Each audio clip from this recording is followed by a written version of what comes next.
الحمد لله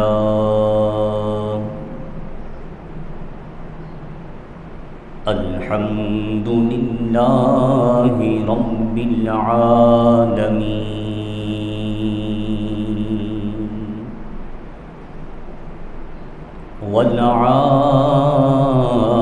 والعاقبة للمتقين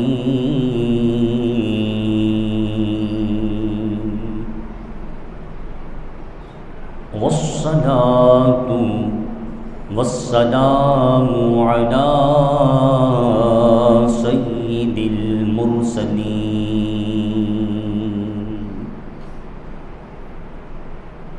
على سيد المرسلين وسيد العالمين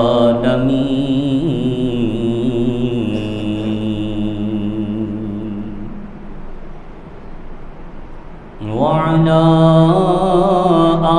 آله الطيبين الطاهرين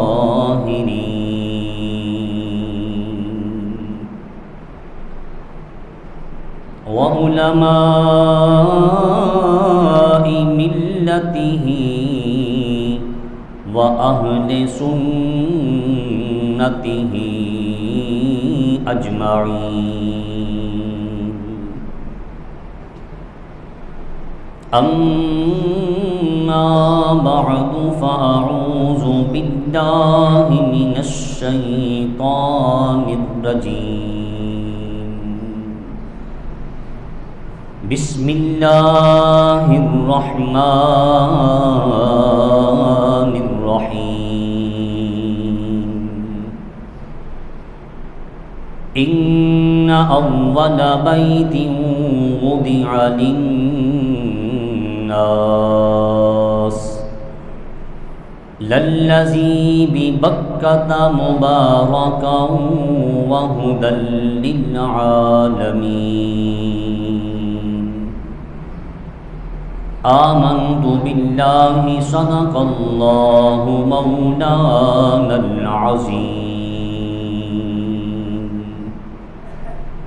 الصلاة والسلام عليك يا رسول الله الصلاة والسلام عليك يا حبيب الله الصلاة والسلام عليك يا رحمة للعالمين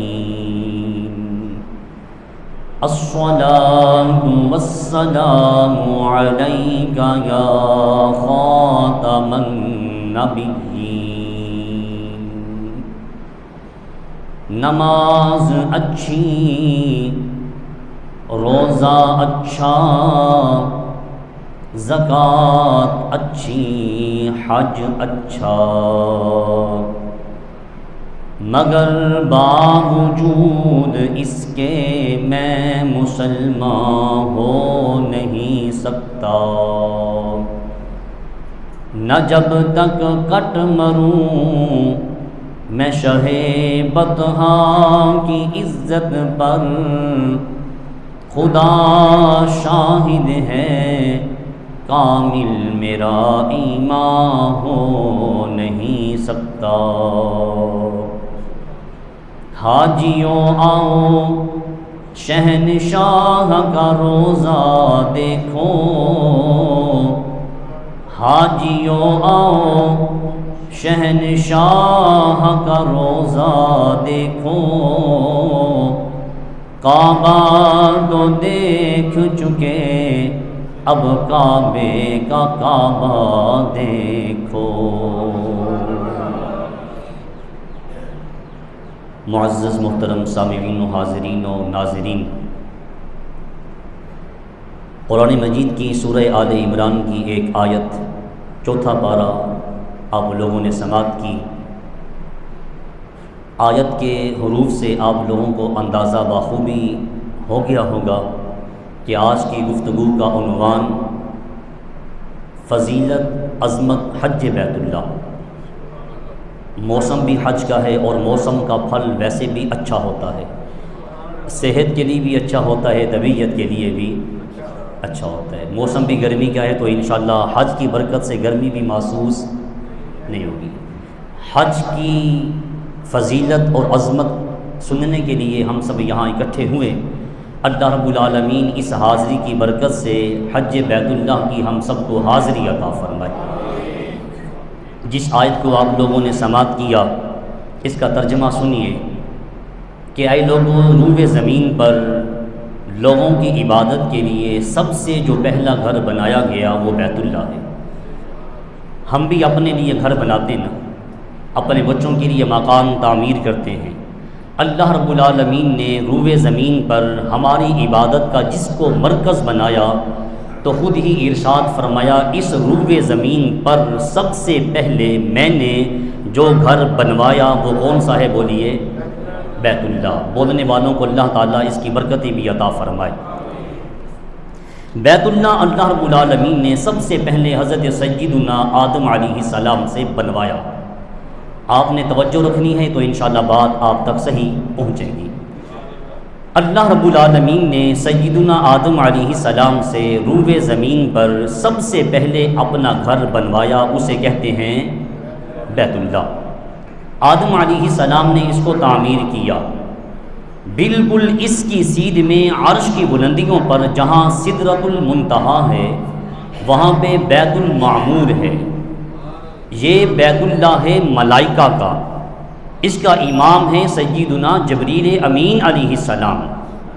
اس کی بالکل سیدھ میں، اس کی سمت میں لوگوں کے لیے ایک اللہ نے گھر بنوایا، اس کا نام رکھا بیت اللہ۔ اور بنوایا کس سے؟ آدم علیہ السلام سے۔ روئے زمین پر ہر طرف پانی تھا اور اللہ رب العالمین کا عرش بھی پانی کے اوپر تھا۔ قرآن مجید کے صفحات شاہد ہیں۔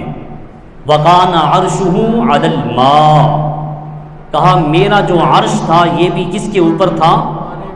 پانی کے اوپر تھا۔ پھر جب رب نے چاہا، رب کی منشا ہوئی، خالق کائنات نے جہاں بیت اللہ ہے اس کو زمین کا مرکز بنایا، اس کو زمین کا دائرہ کار بنایا۔ اسی جگہ پہ جہاں آج اللہ کا مقدس گھر ہے، اس ہی مقام سے اللہ تعالیٰ نے پانی کو جھاگ کی شکل دی۔ بس اللہ کے حکم سے جھاگ جہاں جہاں تک پھیلتی چلی گئی، اللہ نے جھاگ کو زمین کی شکل دے دی، زمین بنتی چلی گئی۔ اب ابراہیم علیہ السلام سے گھر بنوایا، سب سے پہلے آدم علیہ السلام نے بنایا، پھر طوفان نوح آتا ہے۔ طوفان نوح میں اللہ رب العالمین نے اپنے گھر کو عرش پہ اٹھا لیا۔ پھر ابراہیم علیہ السلام سے کہا کہ میرا گھر تعمیر کرو۔ ابراہیم علیہ السلام امام الانبیاء کی جد ہیں، دادا جان ہیں۔ ابراہیم علیہ السلام نے اپنے لخت جگر اسماعیل علیہ السلام کو ساتھ لیا۔ اب اللہ کے پیغمبر بیت اللہ کو تعمیر کر رہے ہیں، بیت اللہ کی بنیادیں اٹھائیں۔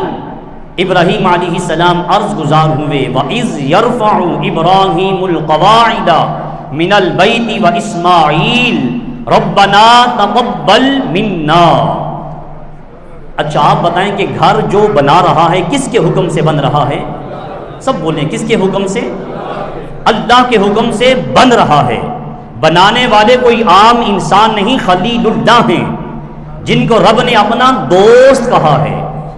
اور اس کی اینٹیں، اس کا پتھر، اس کا مصالحہ اٹھا کے دینے والے بھی اللہ کے پیغمبر ذبیح اللہ ہیں، جس کو قرآن نے اسماعیل کہا ہے۔ اسماعیل علیہ السلام بیت اللہ کے لیے مصالحہ، گارا سمجھیں، سیمنٹ سمجھیں، بجری سمجھ لیں، اس کے پتھر اٹھا اٹھا کے دے رہے ہیں۔ اور بنا کون رہا ہے؟ ابراہیم علیہ السلام۔ بنوا کون رہا ہے؟ اللہ رب العالمین۔ جس گھر کو بنوانے والا رب ذوالجلال ہو، بنانے والے خلیل اللہ ہوں، اور ساتھ مزدوری کرنے والے ذبیح اللہ ہوں، ذرا آپ اپنے تجربے سے بتائیے اس نیکی کی قبولیت میں کوئی شک باقی ہے؟ نہیں ہے نا؟ اس کے باوجود ابراہیم علیہ السلام بنانے کے بعد رب فرماتا ہے، میری بارگاہ میں ہاتھ اٹھا کے عرض کرتے ہیں، ربنا تقبل منا انک انت السمیع العلیم، ربنا تقبل منا انک انت السمیع العلیم، اے رب ذوالجلال تیری توفیق سے، تیرے حکم سے اپنے لخت جگر اسماعیل علیہ السلام کے ساتھ مل کر میں نے تیرا گھر بنا دیا ہے، اب مہربانی یہ فرما، کرم نوازی یہ فرما، ہماری جانب سے یہ نیکی قبول فرما، ہماری جانب سے یہ نیکی، یہ اچھا کام قبول فرما دے۔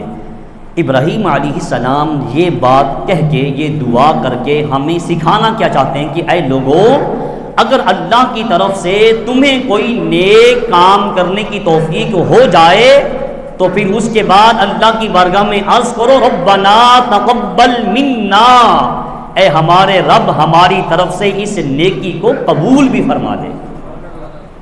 10 ذو الحج کب آ رہی ہے؟ پرسوں کے کل؟ آپ جاگ رہے ہیں نا؟ آپ بھول رہے ہیں یا میں بھول رہا ہوں؟ اتوار کو ہے نا؟ اتوار کو 9 آتی ہے یا 10 آتی ہے؟ اس سے پہلے 9 آتی ہے نا؟ یہ میں تھوڑا سا اسی لیے آپ کو اپنی طرف متوجہ کر رہا ہوں۔ بچے نے پنکھا چلایا تو سب نے ادھر دیکھا، مجھے چھوڑا، تو میں نے ذرا اپنا بدلہ تو لینا تھا نا پھر آپ سے کہ توجہ کدھر رکھنی ہے۔ یہ انتظامیہ اپنے کام کرتے رہتے ہیں، آپ نے ادھر توجہ نہیں کرنی، اللہ کے قرآن کی طرف۔ مجھے نہ دیکھیں، یہ دیکھیں کہ ذکر کس کا ہو رہا ہے۔ الفاظ میرے ہیں، ذکر تو سرکار کا ہو رہا ہے نا۔ تو سرکار کے غلام جب سرکار کا ذکر سنتے پھر پنکھا چلتا رہے بند رہے، ان کی توجہ ادھر نہیں جاتی۔ تو ابراہیم علیہ السلام نے ہمیں سکھایا یہ کہ اے لوگو، اگر تمہیں نیک کام کرنے کی توفیق مل جائے تو پھر اللہ کی بارگاہ میں عرض کریں ہماری طرف سے اس نیک کام کو قبول فرما دے۔ 10 ذو الحج کو ہم نے ایک عظیم اللہ کی نشانی اللہ کی بارگاہ میں پیش کرنی ہے۔ فرمایا جو جانور تم اللہ کے نام کا لے لو، اس کا ادب، اس کی رسی کا ادب بھی تم پہ لازم ہے، اس لیے کہ وہ کس کے نام کا ہے؟ اللہ کے نام کا ہے، شعائر اللہ ہے، وہ اللہ کی نشانی ہے۔ تو اگر اللہ توفیق دے دے، ابراہیم علیہ السلام کی اس دعا سے ہمیں درس یہ مل رہا ہے کہ اگر تمہیں نیک کام کرنے کی توفیق میسر آ جائے، اب قربانی کے جانور اللہ کی بارگاہ میں پیش کرنے کے لیے خرید رہے ہو، تو اس کے پیچھے تمہاری نیت بھی خالص ہو، اس کے پیچھے دکھاوا ریاکاری نہ ہو۔ بس آپ نے یہ بات پلے باندھنی ہے، پیسہ بھی لگے، چمڑی بھی لگے، دمڑی بھی لگے، جانور بھی آئیں، لیکن نیت خالص نہ ہوئی تو وہ پیسہ، وہ دمڑی، وہ محنت کسی کام کی نہیں ہے۔ خالی ہم گوشت کھائیں گے، ثواب نہیں ملے گا۔ تو کہا اس کے پیچھے نیت خالص ہونی چاہیے، کسی کو دکھانے کے لیے نہیں۔ بس باری تعالیٰ جو یہ جانور خرید رہا ہوں اور تیری بارگاہ میں قربان کر رہا ہوں، یہ خالصتاً تجھے راضی کرنے کے لیے کر رہا ہوں، تیری رضا کے لیے، تیری خوشنودی کے لیے۔ اللہ کرے یہ بات آپ کے پلے پڑ جائے، کسی کو دکھانے کے لیے کام نہ کریں، اللہ کی رضا کے لیے کریں، پھر برکتیں دیکھیں، اللہ اس کی برکتیں عطا فرماتا ہے۔ رب قرآن میں خود فرماتا ہے لَن يَنَالَ اللَّهَ لُحُومُهَا وَلَا دِمَاؤُهَا، اے لوگو تمہارا خون اور تمہارا گوشت مجھے نہیں پہنچتا، تمہارا خون، دماء اور لحم، تمہارا گوشت مجھے نہیں پہنچتا۔ لَن يَنَالَ اللَّهُ التَّقْوَىٰ، کہا بلکہ تمہارا اللہ کی بارگاہ میں نیت اور تقویٰ پہنچتا ہے۔ ہماری قربانی کا خون تو بازاروں میں بہہ جاتا ہے، گوشت ہم کچھ بانٹ دیتے ہیں، کچھ خود کھا لیتے ہیں۔ اللہ کو کیا پہنچتا ہے؟ کہا اللہ کو تمہاری خالص نیت پہنچتی ہے۔ مقابلے بازی میں نہ آئیں کہ جی اس کا جانور کمزور ہے، میرا جانور تکڑا ہے، یہ نہ کہیں۔ ہو سکتا ہے کہ تمہارا تکڑا، فربا، مضبوط جانور اللہ کی بارگاہ میں قبول نہ ہو، اس ماڑے کا وہ چھوٹا سا بکرا، پھر بولو تم اچھے رہے کہ وہ اچھا رہ گیا۔ تو اس کے پیچھے نیت کا دار و مدار ہے، نیت خالص ہو۔ ابراہیم علیہ السلام نے اللہ کا گھر بنایا، بنانے کے بعد کہا ربنا تقبل منا انک انت السمیع العلیم، اے رب ذوالجلال تیری توفیق سے میں نے تیرا گھر تعمیر کیا ہے، اب میری جانب سے اسے اپنی بارگاہ میں قبول فرما لے۔ ابراہیم علیہ السلام کا وہ تحفہ، وہ تعمیر کعبہ کی محنت قبول ہوئی۔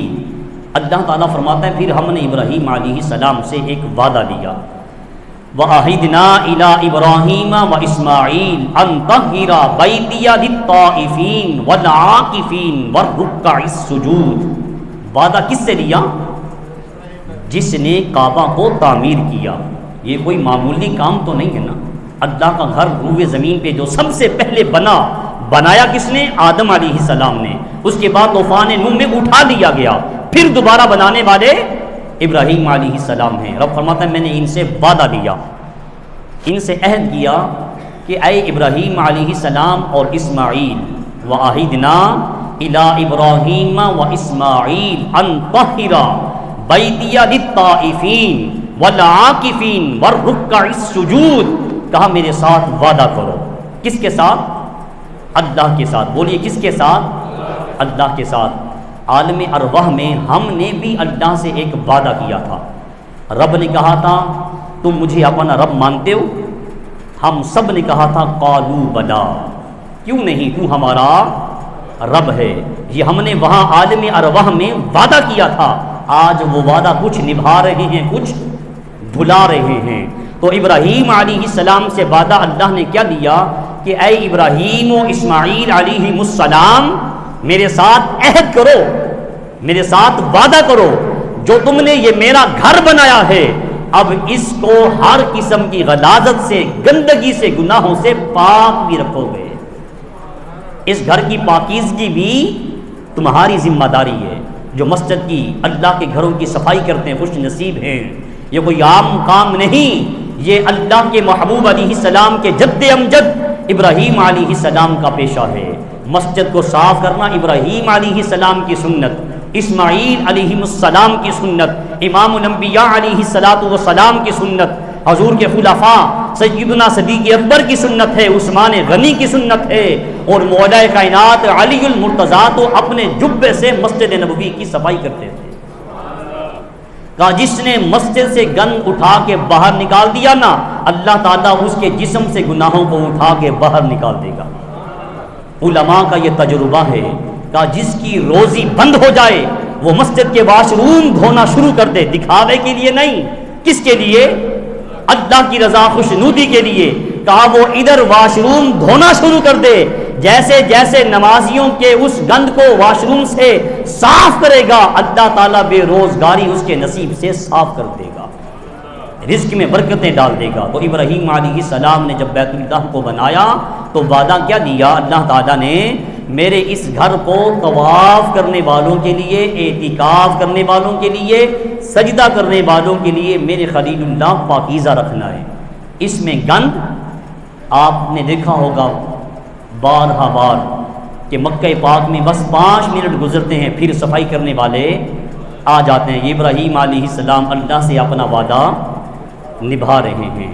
تو کہا ہم نے ابراہیم علیہ السلام سے وعدہ لیا، تو روئے زمین پر سب سے پہلا گھر بنا کس کا؟ اللہ کا، بیت اللہ بنایا کس نے؟ آدم علیہ السلام نے۔ پھر طوفان نوح میں اٹھا دیا گیا، دوبارہ اس کی تعمیر کس نے کی؟ حضرت ابراہیم اور اسماعیل علیہ السلام نے۔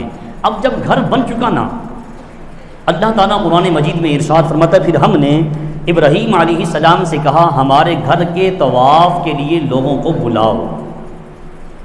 ابراہیم علیہ السلام عرض گزار ہوئے باری تعالیٰ میں انسان ہوں، میری آواز چند ایک لوگوں تک پہنچے گی، تیرا پیغام سب تک تو میں نہیں پہنچا سکتا۔ کہا خلیل اللہ اعلان کرنا تیرا کام ہے، آواز کو پہنچانا میرا کام ہے۔ پہاڑ ہے جبل ابو قبیس، ابراہیم علیہ السلام اس پہاڑ پہ کھڑے ہوئے، کہا اے لوگوں میں نے اللہ کا گھر بنا دیا ہے، اب اس گھر کے طواف کے لیے، اس گھر میں اعتکاف کرنے کے لیے آؤ۔ بس اعلان کرنا تھا۔ مفسرین نے لکھا جو جاگ رہے تھے انہوں نے بھی سنا، جو سو رہے تھے انہوں نے بھی سنا، جو ابھی پدر سلم میں تھے انہوں نے بھی سنا، جو عالم ارواح میں تھے انہوں نے بھی سنا، سن کے جس نے ایک بار لبیک کہا وہ ایک بار جائے گا، جس نے 10 بار کہا وہ 10 بار جائے گا۔ جس نے ابراہیم علیہ السلام کی آواز کو سن کے کہا لبیک ہم حاضر ہیں، لبیک ہم حاضر ہیں، جس نے ایک بار کہا وہ جائے گا، جس نے 10 بار کہا اسے موت نہیں آئے گی جب تک 10 بار بیت اللہ کی جاگتی آنکھوں سے زیارت نہیں کر لیتا۔ اللہ رب العالمین نے اپنے گھر کو آباد اس طرح فرمایا، ابراہیم علیہ السلام کا اعلان ہوا، لوگوں کے دلوں میں بیت اللہ کی محبت کو ڈالا۔ آج میدان عرفات میں 10 لاکھ کا مجمع رکن اعظم میدان عرفات میں ادا کر رہا ہے، وہ وہاں دیکھ کے کر رہے ہیں، ہم یہاں بن دیکھے کر رہے ہیں۔ اور یاد رکھنا بن دیکھا سودا چوکھا سولا ہوتا ہے۔ صحابہ نے حضور علیہ السلام کو دیکھا، دیکھ کر کسی نے پوچھا کہ آقا اگر آپ سچے نبی ہیں دکھائیں معجزہ، کسی نے کہا فلاں جانور کو کہیں وہ بول کے آپ کی گواہی دے، کسی نے کہا اس درخت کو بلائیں وہ چل کے آپ کے پاس آ جائے ہم ایمان لے آئیں گے، کسی نے کہا آپ چاند کو توڑ کے دکھائیں، کسی نے کہا جوڑ کے دکھائیں۔ ہم نے کہا آقا ہم نے دیکھا نہیں، ہم نے آپ کے غلاموں سے سنا ہے، ہماری تن من دھن جان کاروبار سب محمد عربی کے نام پہ قربان ہے۔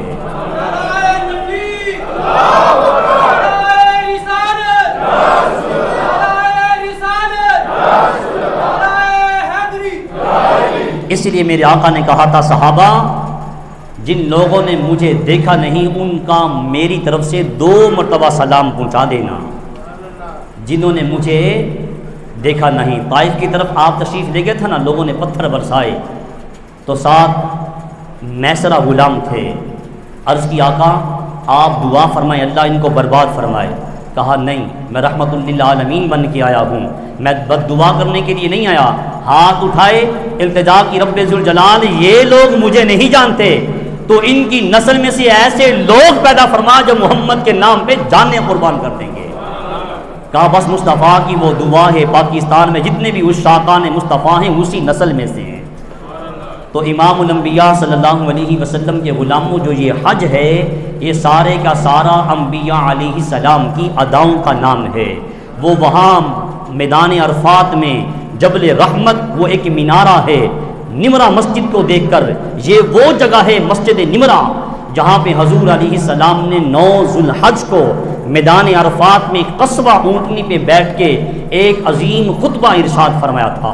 اور یہ عظیم خطبہ میدان عرفات میں رکنا یہ حج کا رکن اعظم ہے، بس یہی ٹائم ہے وہاں پہ لوگ اس میدان عرفات کو دیکھ کر جبل رحمت کو دیکھ کر کہہ رہے ہیں لبیک اللہم لبیک، اور ہم بن دیکھے کہہ رہے ہیں لبیک، اور ہماری لبیک ان کی لبیک کے ساتھ مل گئی تو پھر زندگی کو اللہ 4 چاند لگا دے گا۔ لبیک اللہم لبیک لا شریک لک لبیک، بس اپنی آنکھوں کے سامنے وہ منظر رکھیں کہ میدان عرفات میں آپ نے ٹیلی ویژن کی سکرین پہ دیکھا تو ہوگا کہ عشاقان مصطفیٰ اللہ کے دیوانے اپنا لباس اتار کر سر پہ ٹوپی بھی نہیں، پاؤں میں چپل بھی وہ ہے کہ اس کی پشت ننگی ہے، کہا صرف 2 چادریں پہن کے آنا ہے۔ باری تعالیٰ کیوں؟ کہا تم نے دیکھا نہیں جب ابراہیم و اسماعیل میرا گھر بنا رہے تھے تو انہوں نے صرف 2 چادریں پہنی ہوئی تھیں، ہمیں وہ 2 چادریں اتنی پسند آئی ہیں، کہا نہ کاٹن پہن کے آنا، نہ لٹھا پہن کے آنا، نہ کرنڈی پہن کے آنا، بس وہ کفن والی 2 چادریں پہن کے آنا، سر میں تیل بھی نہ لگانا، خوشبو بھی نہ لگانا، خوشبو والے صابن سے غسل بھی نہ کرنا۔ رب ذوالجلال کیوں؟ کہا اللہ غنی وانتم الفقراء، وہ غنی ہے تم سارے کے سارے فقیر بن کے آ جاؤ، تم سارے کے سارے اس کی دہلیز پہ منگتے بن کے آؤ، سب کا ایک جیسا لباس ہو، شاہ و گدا، بادشاہ و فقیر، امیر و غریب، سب کیا بادشاہ کیا وزیر ایک لباس پہن کے آؤ، اس کی دہلیز پہ آؤ اور آ کر کہو لبیک اللہم لبیک لا شریک لک لبیک ان الحمد والنعمت لک والملک لا شریک لک لبیک۔ یہ ہمارا عقیدہ ہے، یہ خالص توحید ہے۔ ہم مشکل کشا حاجت روا کس کو مانتے ہیں؟ اللہ کی ذات کو۔ ہمارا داتا کون ہے؟ اللہ ہے۔ ہمیں دینے والا کون ہے؟ اللہ ہے۔ یہ پاکیزہ عقیدہ لے کے ایمان والا جب قبر میں جاتا ہے، اللہ فرشتوں سے کہتا ہے دیکھتے نہیں ہو اس کا دل میری توحید سے آباد ہے، اس سے کیا پوچھتے ہو؟ مر ربو کا ما دینو کا۔ اس کی قبر میں جنت کا دروازہ کھول دیا جائے۔ تو وہ لباس پہن کے میدان عرفات میں آج رکن اعظم ادا کیا جا رہا ہے۔ رب بتانا یہ چاہتا ہے کہ اے لوگوں، جو یہ میرے گھر کا طواف ہے، میرے گھر کا حج ہے، یہ سارا کا سارا میرے پیاروں کی اداؤں کا نام ہے۔ ابراہیم علیہ السلام کی ادائیں ہیں، اسماعیل علیہ السلام کی ادائیں ہیں، سیدہ ہاجرہ کی ادائیں ہیں، اور امام الانبیاء صلی اللہ علیہ وسلم کی ادائیں ہیں۔ امام الانبیاء نے زندگی میں ایک حج کیا۔ مکہ فتح ہوا 8 ہجری میں، 10 ہجری میں امام الانبیاء نے اعلان کیا میں حج کے لیے جا رہا ہوں۔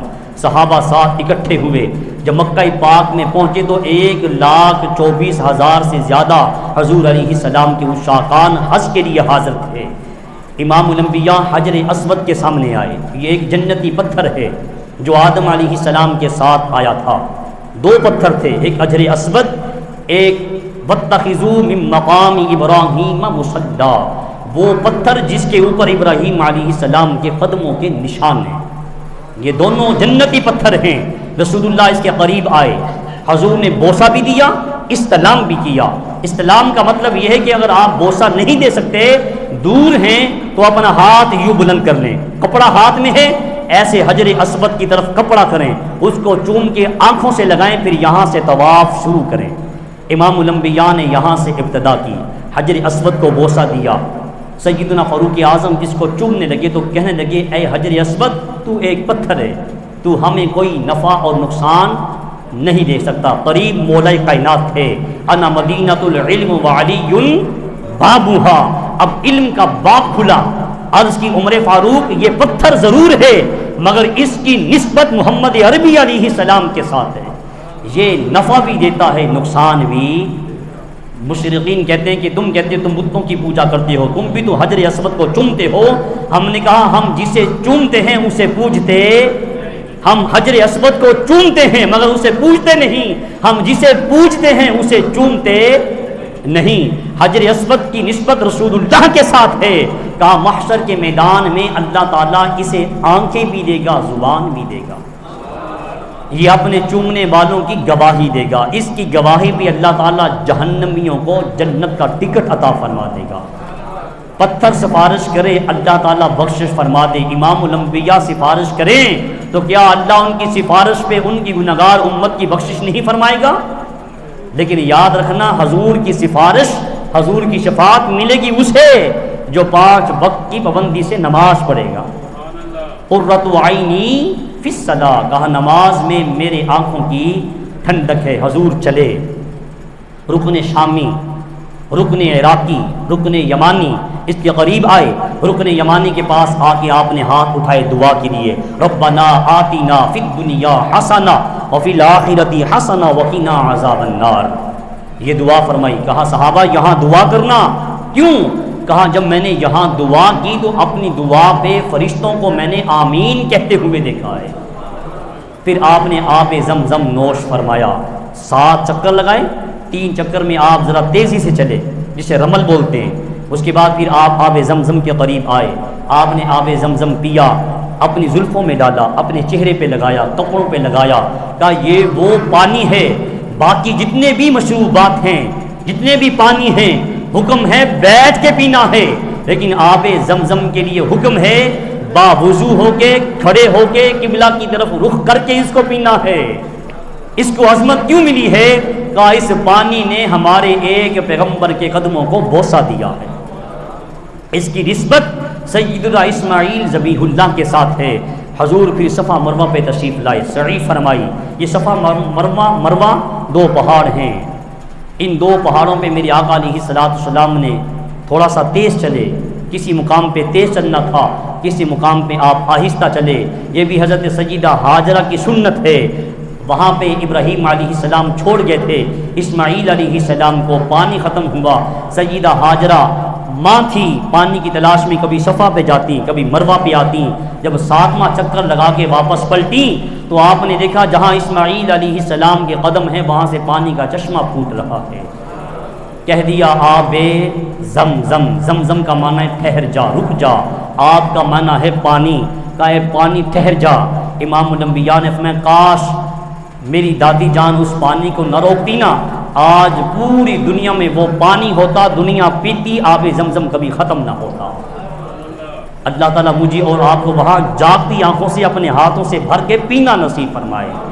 یہ حج سارے کا سارا امام الانبیاء اور ابراہیم علیہ السلام، اسماعیل علیہ السلام، سیدہ ہاجرہ کی سنت مبارکہ ہے، اور قربانی بھی انہی کی سنت پاک ہے جو انشاءاللہ ہم ایک دن کے بعد اللہ کی بارگاہ میں پیش کرنے کے لیے جا رہے ہیں۔ اس کا نصاب یہ ہے کہ جس کے پاس 60,000 روپے ہیں، 52.5 تولے چاندی یا 7.5 تولے سونا، لیکن علماء نے کہا یہ ایک زیور ہے نا دھات کی صورت میں، جس بندے کے پاس 60,000 روپے موجود ہیں اور اس کے پاس پورے مہینے کا گھر کا راشن بھی موجود ہے، اس کے اوپر قرض بھی نہیں، گھر میں جتنے بھی افراد ہیں، 4 بیٹے ہیں، 4 بیٹیاں ہیں، بیوی ہے، خامد ہے، باپ ہے، ماں ہے، بہن ہے، بھائی ہے، جس کے پاس گھر میں ہر فرد میں سے جس فرد کے پاس 60,000 روپے موجود ہیں، مقروض بھی نہیں،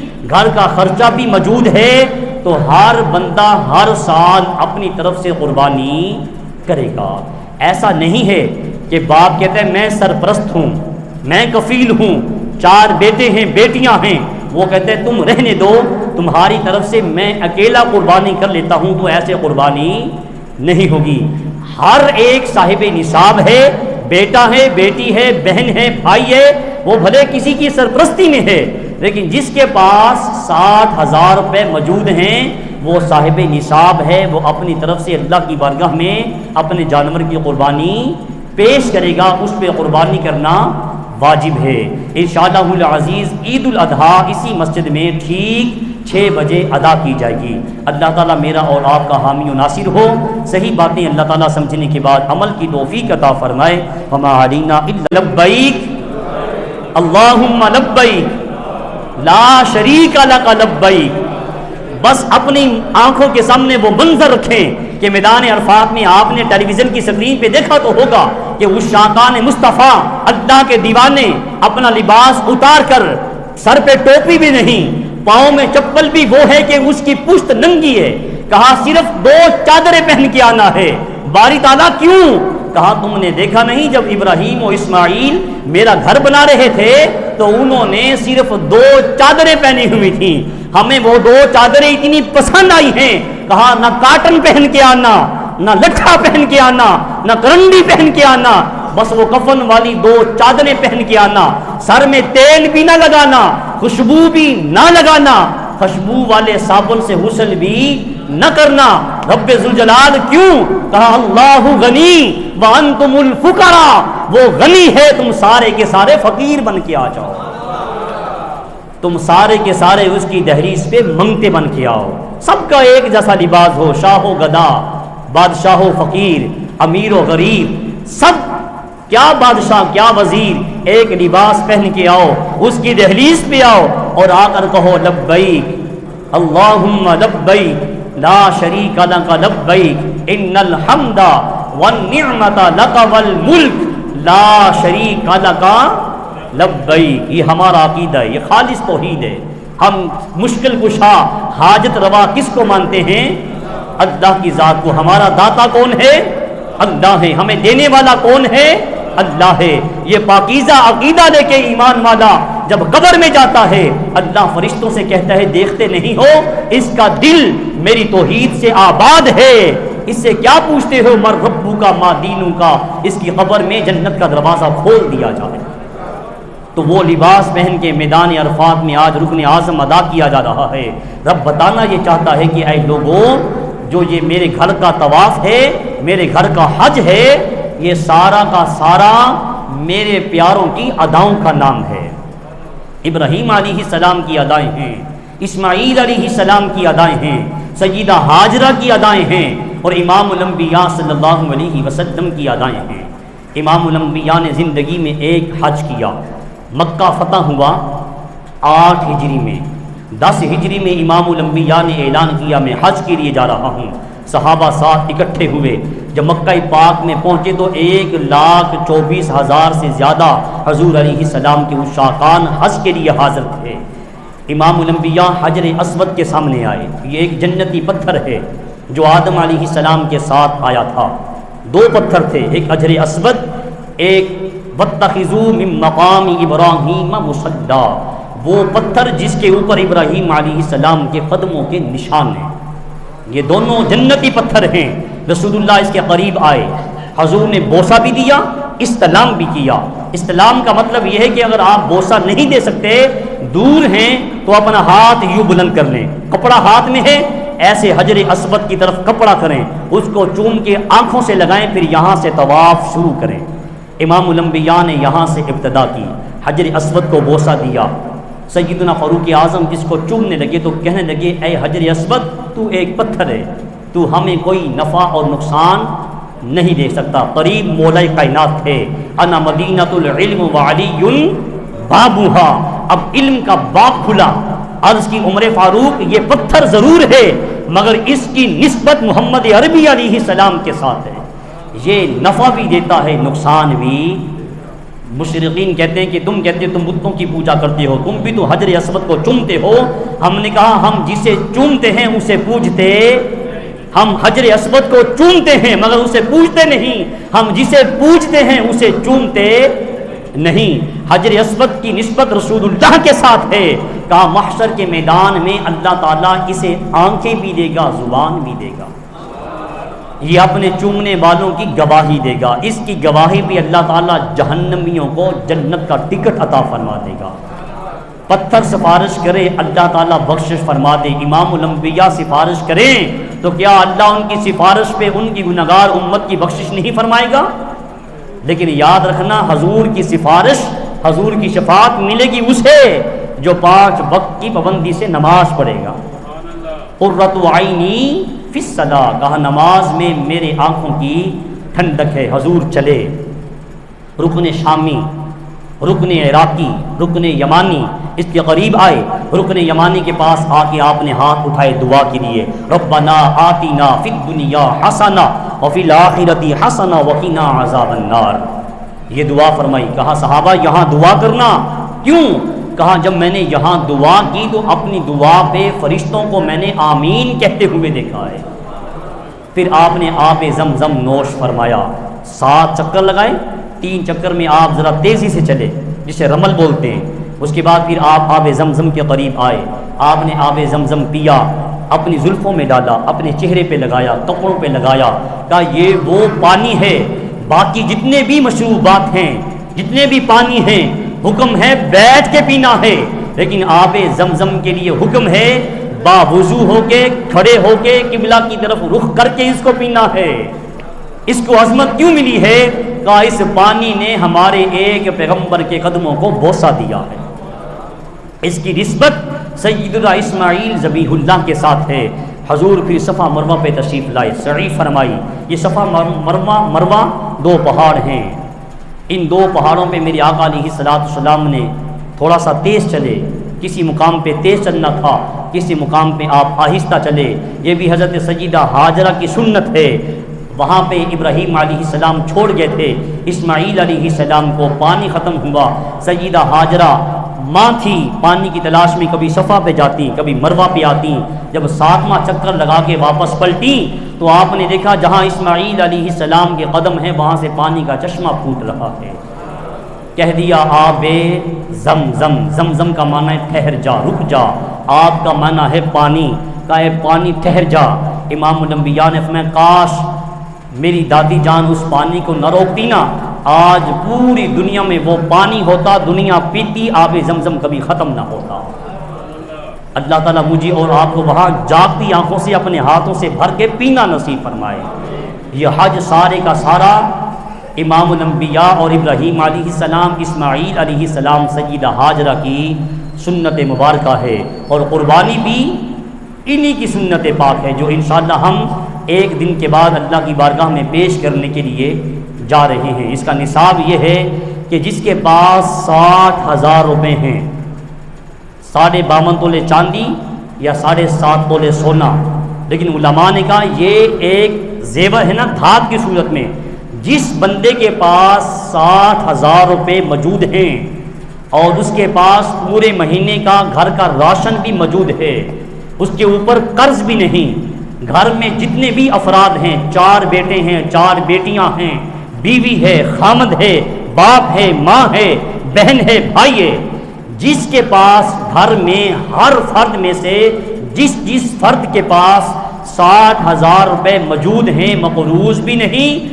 گھر کا خرچہ بھی موجود ہے، تو ہر بندہ ہر سال اپنی طرف سے قربانی کرے گا۔